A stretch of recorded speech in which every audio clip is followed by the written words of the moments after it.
All right, everyone, welcome back for another deep dive.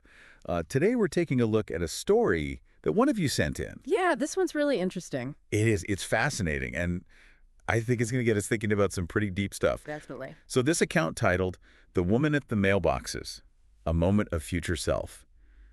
Uh, it's kind of a head-scratcher. A little bit. Yeah, it's definitely got some mystery to It it. really does.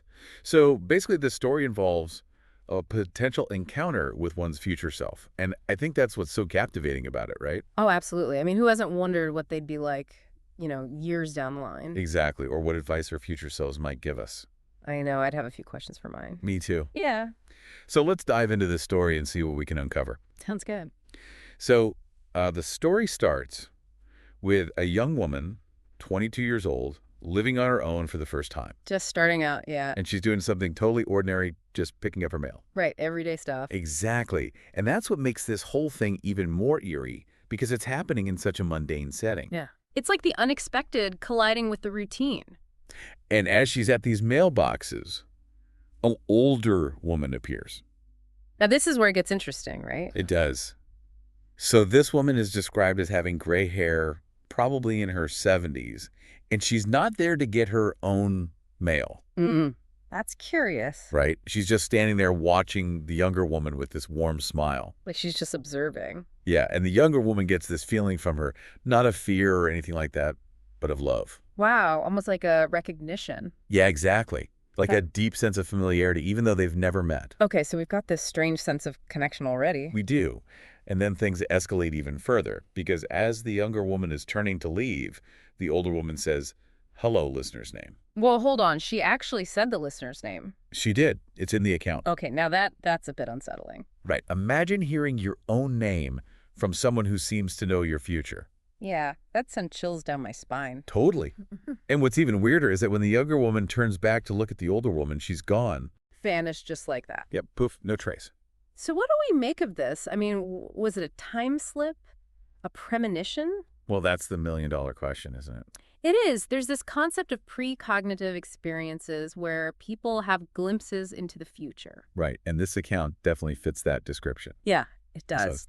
And while science can't fully explain these things, there's a growing interest in them. For sure. I mean, it makes you wonder about the nature of time and our perception of reality. Absolutely.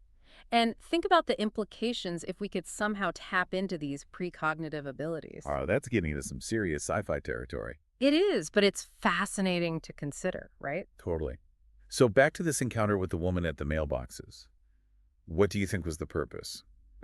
Well, maybe it was a warning or a message of some kind. Possibly. Or maybe just a glimpse into a possible future. Yeah, that's another way to look at it. It could be that the older woman was showing the younger woman a potential path. Interesting. So not necessarily a set-in-stone future, but a possibility. Right. And maybe the greeting was meant to be reassuring, like, hey, this is you down the road and everything's okay. I like that. It's kind of comforting in a way. Yeah, it takes the fear out of the unknown. It does. So if we entertain the idea that this was a genuine interaction with the listener's future self, what can we learn from it? Well, I think it encourages us to think about the choices we're making today and how they might shape our future selves. Right. It's like having a conversation with our future selves, even if it's just an internal one. Exactly. Asking ourselves, what would my future self want me to know? What advice would they give? That's a powerful exercise.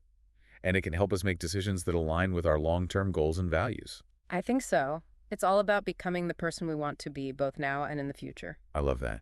So if you could ask your future self one question, what would it be? Oh, wow, that's a tough one. I think I'd ask, am I on the right path? Am I living a life that's true to myself? That's a great question. Something we all grapple with at some point. Yeah, and who better to ask than the person who's already lived it? So true. Well, this has been an incredible deep dive. It's made me think about time and precognition and the mysteries of the universe in a whole new way. Me too. It's a reminder that there's so much we don't know, and that's okay. It is. It's the unknown that keeps things interesting. Absolutely. And it leaves us with questions to ponder and mysteries to explore. Exactly. So to our listeners out there, keep those stories coming. We love diving into the strange and the unexplained with you. And who knows, maybe we'll even uncover some answers along the way. Until next time, keep exploring and keep wondering.